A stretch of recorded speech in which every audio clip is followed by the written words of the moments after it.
step because the clarity, which we all seek, which makes things easier, comes from taking an action. You have to do something. Very simple. Again, it's not complex. If I'm thirsty and I just sit here and think about being thirsty, I'm never going to get a glass of water. Mm-hmm. I can ask someone for help. Would you get me a glass of water? Which is a huge, brave, courageous step. I can get up and go to the refrigerator, but I got up. I moved. I took a little.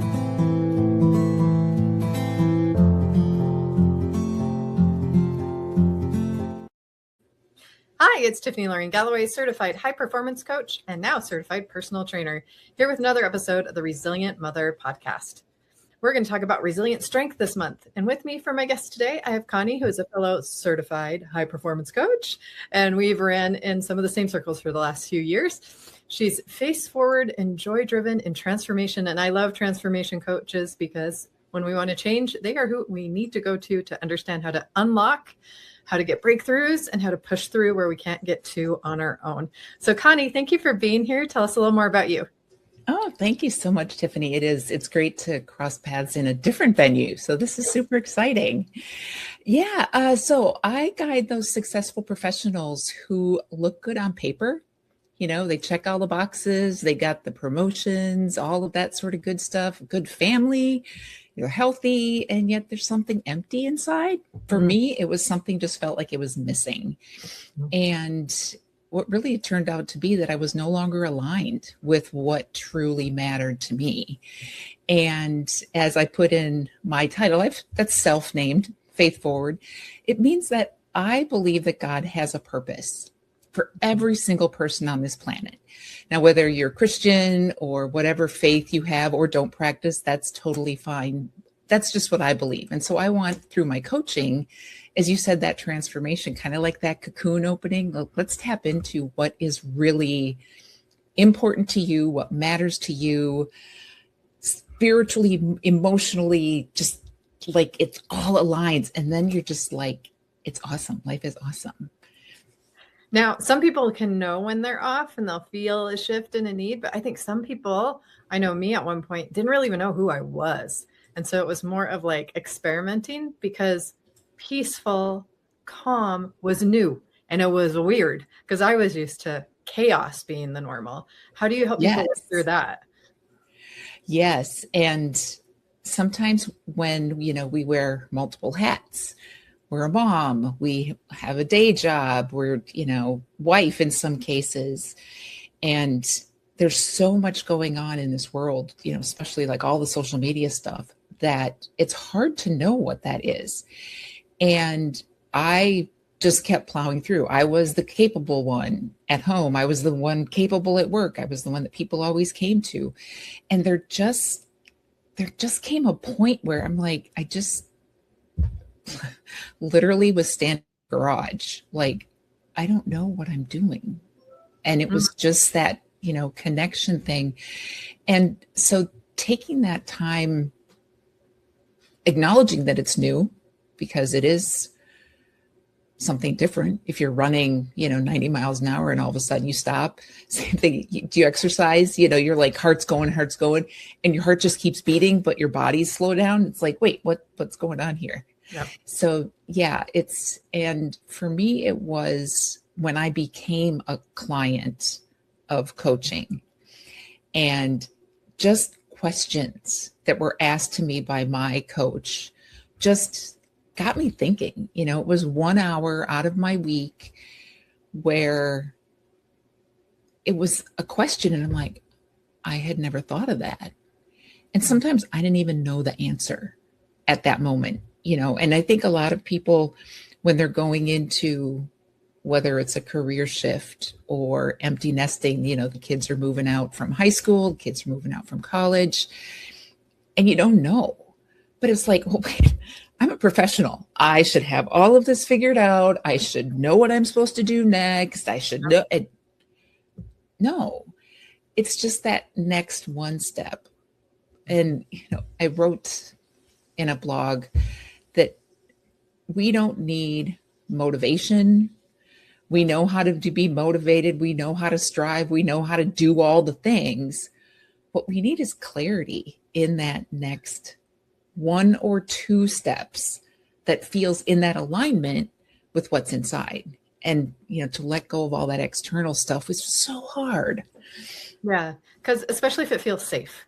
I think that's the other thing. Like, we get comfortable, as we know, our fearless leader would say, there's the caged life, the comfortable life, and then the charged life. And we always want to push people to be charged, which means being fully aligned and energized to get up each day and excited about what they're about to go do, because they know it is in alignment with their goals and where they want to go. Yeah. And that was another thing with when I was in my corporate career. I used to be like so excited every day. And then there just came a point where I'm like, okay, I'm going to work. Yeah. So, through on different podcasts, which I'm super grateful for. And if, one person hears this and goes, yeah, it used to really light me up. And now I'm like, you're not broken. You don't need to be fixed. It's just, I like to call it a little wake up call or an internal nudge that says, hey, maybe there's something more. Yeah.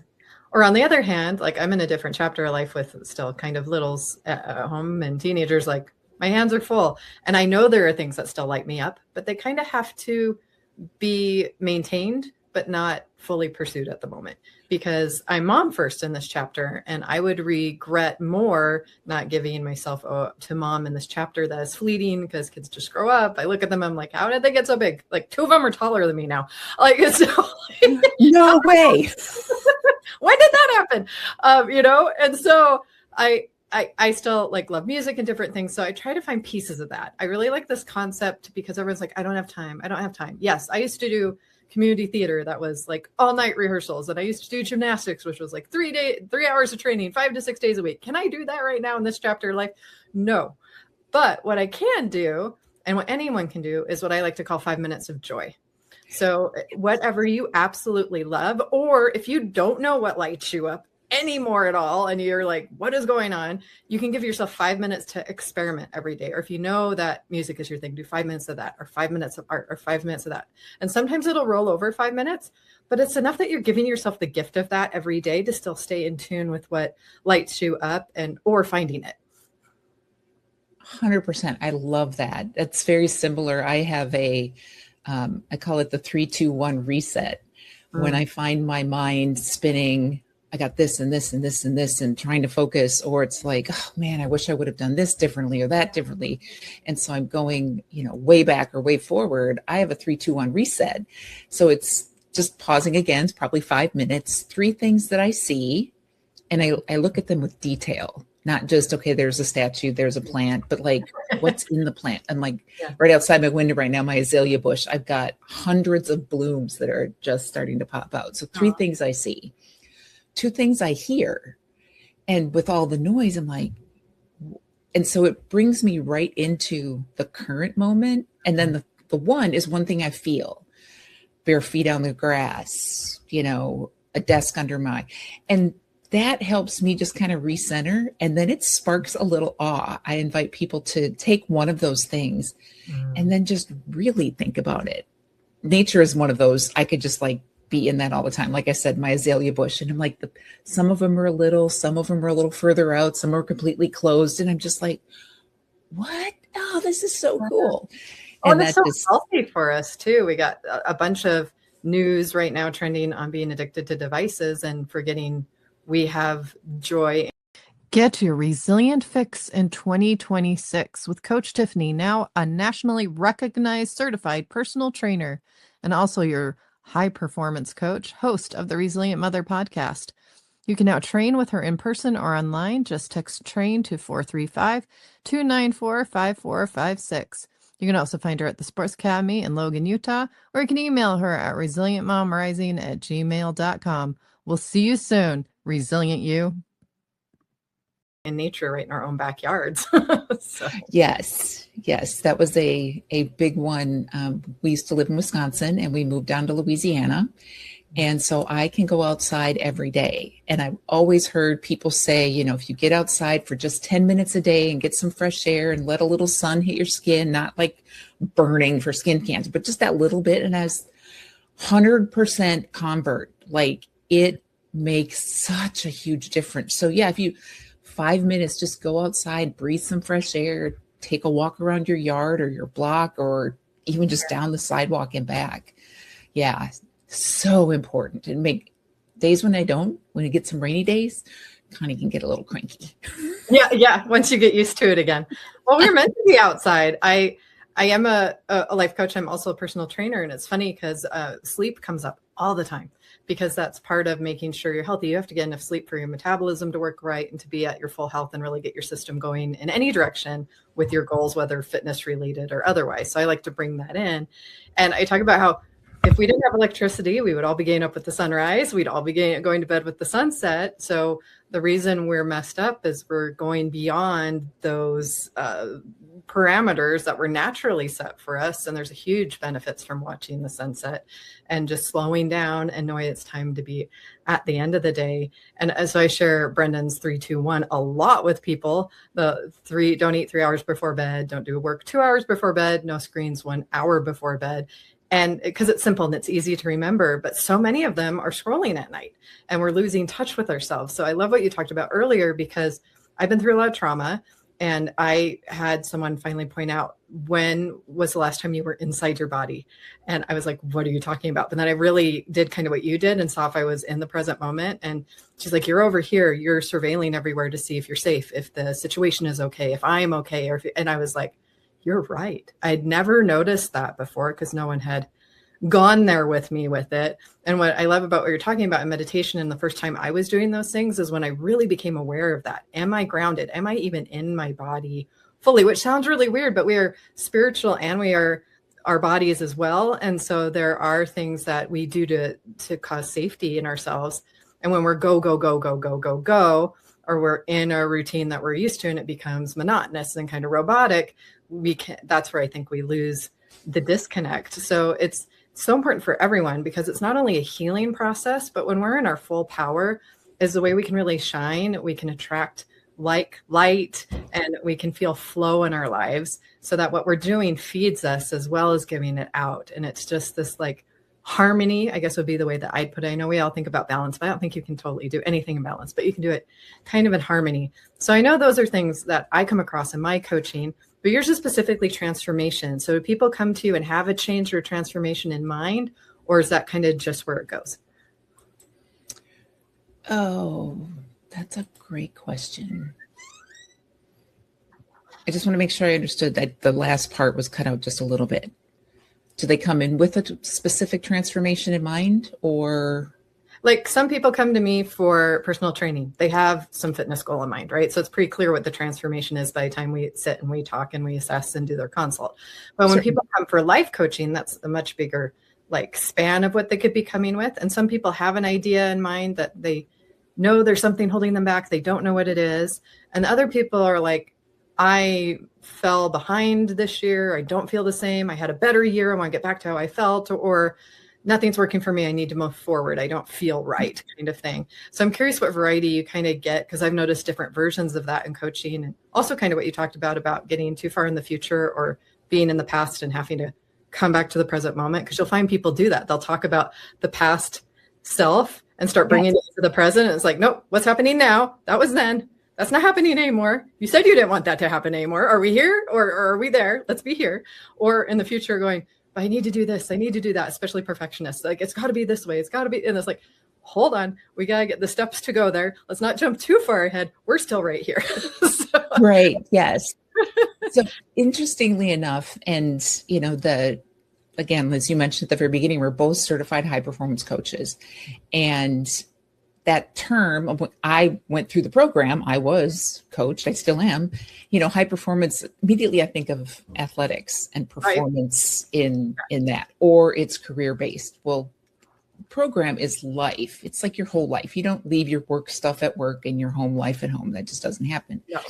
And so that's also why I changed my coach title. A lot of people and most people that I've worked with, most of my clients have come because they want support in shifting something related to work. Gotcha. One of my clients came, he's an entrepreneur with two other colleagues. They left their corporate job. They started this small organization. He's like, yeah, we're 2 years in, all these sorts of things. And I asked him what his priorities were. And his career was first. And his twin daughters graduating from high school was second. And then his words were, if I have time, I'll go to the gym and I'll hang out with my wife and I'll do something. Okay, so those are his priorities. Through the course, we learned the importance of him taking care of himself, because he's an extrovert. He gets energy from hanging out with friends. His wife is an introvert, refreshes her energy by staying at home, but also realizing that the two of them, now that they're not going to have the twin girls at home, like they used to do stuff. They would travel, they play golf, and both wanted to have a little better fitness. And so it all turned that back to personal, non-work related things. And just these little habits that over the course of the 12 sessions, I asked him what his priorities were. And he said, well, now I need to get to the gym. Or he goes, if I have a block time, I never cancel. I just move the block because it's that important to him. And he and his wife had trips planned. They have their time together. He goes out with the friends. Daughters were third, realizing that they're adults. He did the best he could. He's always going to be dad. And fourth was his job. He had less stress. No, it didn't mean he didn't pay attention at his job. So his transformation was really that whole 180 flip. When his energy was aligned, when he was getting better sleep, when he wasn't on his phone, breakfast, lunch, dinner, weekends, he had a life, and things just kind of rounded out and got, you can call it balanced or even. And another one was just having a conflict with a person at work. And that was a good portion of what we talked about, but she translated it into the communication with her husband and her daughter, which she totally was not expecting. So yeah, some come in with, I want this. And then, through the process of coaching, I can't coach just the worker or the employee or the boss.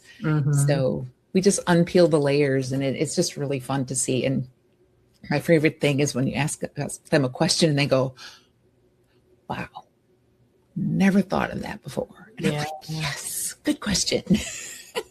And I have to keep them on track of talking about themselves and not their roles, because they can get really caught up in the, I'm supposed to be this and I'm supposed to be that and I want to be this and I want to be that. But it's like, but who are you? Who are you? And I think that really comes back to what you're talking about, taking care of yourself first, because if you're not aligned, if you're not fully in yourself, you're not really able to give what you really want to everybody, because you can't pour from an empty cup.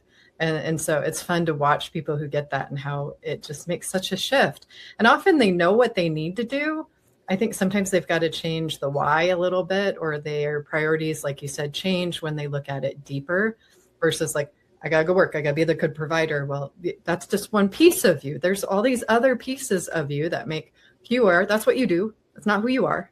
So who are you? Like, I remember the first time a friend of mine asked me that question, and I was baffled, because I had always been, I'm the daughter, I'm the mom, I'm the wife, or I'm a Christian, or I'm, I'm a podcaster, but no, who are you? And it took a while to really get that answer with the way that I grew up and didn't really have my voice. It was like no one had given me permission to even say what I wanted or who I was or what I needed before. So it was that was a big question when no one gave you that room or that space before.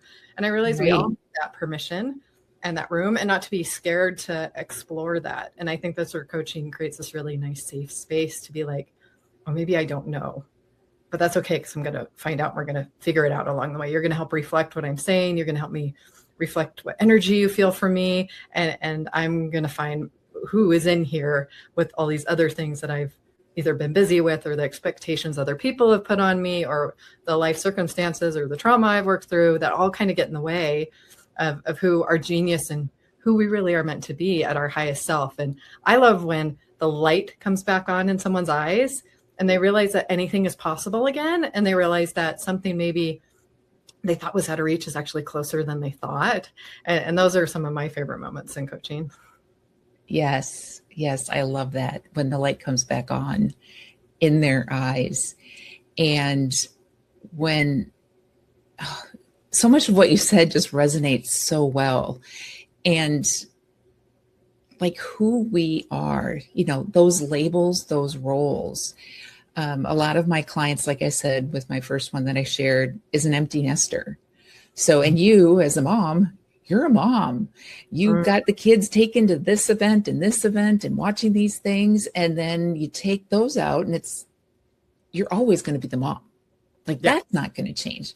Yeah. How you are the mom and what you do as a mom changes.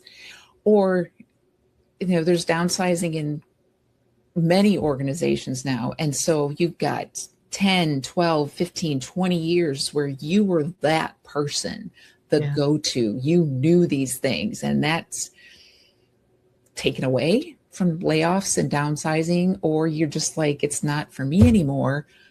Again, who am I?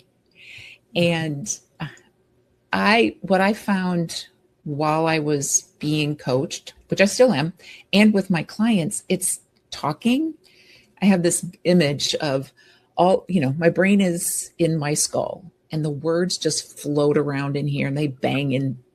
When I can talk, they come out and it's like, oh, so this thought and for some reason it sounds different when it comes out than when it swirls inside. And I love the trust that clients put in me. I'm not a therapist. I'm not a psychologist. I don't have any of those, degrees in those sorts of things. I love those people. They have such huge hearts and big compassion. And yet to provide that, you said before, that safe space to go, I have no idea what I'm supposed to do. I don't even know where to begin. Yeah. And that's okay. Yeah. Are you open to a conversation? Can I just ask you a question? If you don't know the answer, I'll give you a little time to think, because sometimes we don't give ourselves even 30 seconds to think, but if you don't know the answer, that's totally fine. We'll figure it out, because all the answers are inside of my clients. And those often become the homework for the next session. Like, oh, we couldn't. Okay, well, go try some things. You get go find the answer, and I want to hear how it went when you come back. And it's so fun when they come back and they're like, well, that worked. Well, that didn't work. But I was surprised about this. Exactly. Yes. I want to be a part of that journey and see that refinement and them finding what works for them. Because I think you and I know we've been around a lot of very positive people that have done amazing things, and they have frameworks and they have systems and they have strategies that have worked for them. And I really think it's important to realize we all are unique. And so some of that might apply, some of it might not. I have to figure out what works for me. And that's even with personal training and coaching, either way, if it's your life and figuring out what's uniquely you and what's aligned, but also your body is completely different than somebody else's. And so how we're going to get to those goals, what's going to work for you, it's not necessarily what's going to work for someone else, or especially age thing. Like right now, I'm noticing people coming that were athletes or people that were once in shape, are trying to do the same things they were doing when they were young, which doesn't work the same way when you're older. That you have to approach some chapters of life differently to get the results that you're looking for. But also too, I don't know, just on a little tangent about women, but we have a really grossly unfair expectation that women can just keep 20-year-old bodies. That's just not, I really am glad I've been a mom to understand that your body changes, and it will change, and it can change. And healthy has a completely different definition than what looks like in a photograph. The muscle mass that is there, the softness that is there, or the muscle that is there, each to their own. And I'm glad we're getting broader with what the definition of beauty is. But that obsession with what isn't real, what really isn't attainable, or you would have to be at the gym for 3 hours every day to do. Now, when you were young, that was good. That kept you out of trouble. I know that's why my parents put me in stuff to keep me from the Air Force boys in town. I didn't figure that out till I was older, though. And I'm like, that's why they kept me so busy. Okay. uh, you know, but we have family, we have jobs, we have different priorities, we have a lot as adults, and we don't want to lose ourselves in that process. But like realizing what's going to work for you. The point is, be gracious in that process. Give yourself room for error and for figuring out, maybe it taking some time, but also do what makes you feel good from the inside out. Like be whole with what you know works for you. Don't try to be like anybody else. Don't compare yourself with anybody else or your journey. What do they put it? Don't compare your 1 to somebody's 10 years in something or whatnot. And there are a lot of shifts and there are a lot of pivots going on right now. Thank you for joining us today. Please don't forget to subscribe so we can share this message. We are a worldwide podcast with guests all around the world, and we want to continue to grow this community. You can find us on socials. You could also be a guest. Look for that link below if you'd be interested in being a guest on the podcast. If you know a sponsor or would like to be a sponsor, please reach out to me or Catherine as well. Sure. We want you all on this journey. We want to hear your stories. We want to share your stories. We want to gain strength from each other because together we're stronger. And to never forget the blessing of being a mother and what we're creating. We're creating the future every single day of our lives. So get on this train with us and let's do this thing, moms. I believe in you. Believe in yourself. God bless. And we'll see you around. Take care.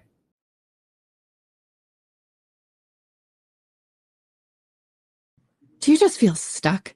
It's the new year. You expected some change, but the motivation, the momentum, it's just not there and you can't figure out why. Well, you might want a life coach. Hi, I'm Tiffany. I'm a certified high performance coach and have been for about 3 years now. And I can get people results in small mini coaching sessions. Give me 30 minutes of your time. Let me show you how you can get a breakthrough and transformation by having someone help you see what you can't see and hear what you might not be hearing in your own words and in your own story.